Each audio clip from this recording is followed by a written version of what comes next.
নমস্কাৰ বন্ধু বান্ধৱসকল, মই আজি এই ভিডিঅ'টোৰ জৰিয়তে আপোনালোকক জনাব বিচাৰিছোঁ যে আজি অসম চৰকাৰৰ শিক্ষা বিভাগে নটিচ জাৰি কৰি অসম টেটত উত্তীৰ্ণ হোৱাসকলক অনলাইন আবেদন কৰিবলৈ নিৰ্দেশ দিছে। কিন্তু এতিয়া প্ৰশ্ন হৈছে 15টাকৈ ভুল এনচাৰ কিৰে ফলাফল দি এই ভুল ফলাফলত উত্তীৰ্ণ হোৱাসকলে কেনেকৈ আবেদনৰ যোগ্য হ'ল। বিভাগীয় কৰ্তৃপক্ষই প্ৰাৰ্থীসকলৰ অভিযোগৰ প্ৰতি আওকাণ কৰি কিদৰে নিযুক্তি প্ৰক্ৰিয়া আগবঢ়াই নিবলৈ মৰসা কৰিছে।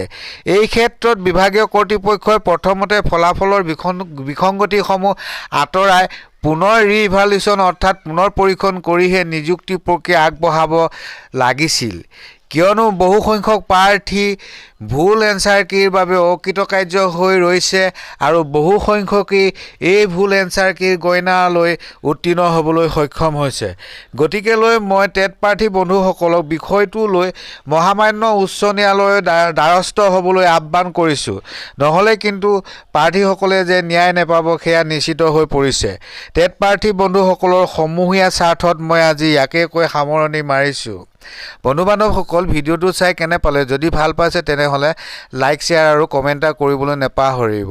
মোৰ এই চেনেলটো ছাবস্ক্ৰাইব কৰিব যাতে মই আপলোড দিয়া এনেধৰণৰ খবৰবিলাক আপোনালোকে পাই থাকে। ভিডিঅ'টো চোৱাৰ বাবে ধন্যবাদ। আজিলৈ আহোঁ, বাই।